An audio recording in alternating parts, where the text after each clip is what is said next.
राजस्थान के मुख्यमंत्री भजनलाल जी शर्मा चुप है और जमीनों की नीलामी के विज्ञापन शुरू हो गए। राजस्थान के बीजेपी के सीनियर लीडर राजेंद्र सिंह जी राठौड़ साहब कह रहे हैं कि हम एक भी जमीन नीलाम नहीं होने देंगे। तो राठौड़ साहब थोड़ा मुख्यमंत्री जी से भी कहलवा दीजिए, मुख्यमंत्री चुप क्यों है और कब कर्जे माफ करेंगे किसानों के? हमने राजस्थान में किसानों के 14,000 करोड़ के कर्जे माफ किए, आपने 14 पैसे का कर्जा माफ नहीं किया। और इतिहास गवाह है, भारत में किसानों के खिलाफ खीले रोपने के लिए, किसानों को मारने के लिए और 1,000 किसानों को आंदोलन के दौरान जो मौत हुई उसके लिए बीजेपी जिम्मेदार है। इस देश में पहली बार 75,000 करोड़ के कर्जे कांग्रेस ने माफ किए थे। इसलिए राठौड़ साहब आप बड़े बड़े बयान दे रहे हो, केंद्र की सरकार आपकी है, राजस्थान की भजनलाल जी की सरकार आपकी है। भजनलाल जी की सरकार जब से आई है बीजेपी की, तब से राठौड़ साहब आपने तो वादे किए थे किसानों का 1 रुपए का कर्जा आपने माफ ही नहीं किया। जब आपने 1 रुपए का कर्जा माफ नहीं किया और आप ये इस तरह के बयान दे रहे हैं, मेरा मानना है कि इससे पहले आपको आपके कैबिनेट के साथ बैठना चाहिए, बैठकर बात करनी चाहिए। किसान परेशान है, नौजवान परेशान है।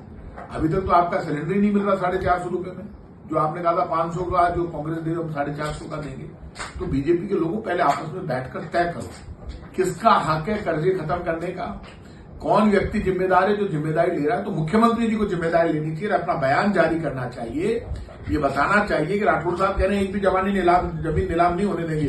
तो मुख्यमंत्री जी आप जबान दे रहे हो ना, राजस्थान की बीजेपी की सरकार एक भी जमीन को नीलाम नहीं होने देगी। हमने तो एक्ट लाए थे, हम तो कानून बनाया था। और आप जिस रोड़ा एक्ट की बात कर रहे हो उसमें परिवर्तन की बात राठौड़ साहब कह रहे हैं, तो महाराज करो ना परिवर्तन, कौन मना कर रहा है? पूरे राजस्थान का राज आपको दे दिया, हम तो हार गए, अब बाकी क्या रह गया? आप और भजनलाल जी बैठो। मैं कहूंगा मुख्यमंत्री जी से कि राठौड़ साहब से बात करो। मुझे तो दुख है इस बात का, मेरे तो खास है वो, हम दोनों एक आंदोलन में जेल में साथ रहे हुए, कम से कम उनसे बात किया करो। उनको विश्वास में नहीं ले रही सरकार, उनकी कोई अच्छी योजना है तो उनको काम में ले और बताएं। मैं इतना कह सकता हूं, बीजेपी की सरकार ने चुनाव में जो वादे किए थे उनमें से एक भी वादा पूरा नहीं किया और ऊपर वाले की मेहरबानी रही तो देश बदलेगा और केंद्र में कांग्रेस की सरकार बनेगी। तो हमने जितने वादे किए हैं वो सारे वादे हम पूरे करेंगे। राहुल गांधी ने जितने न्याय गारंटी दी वो सारे वादे पूरे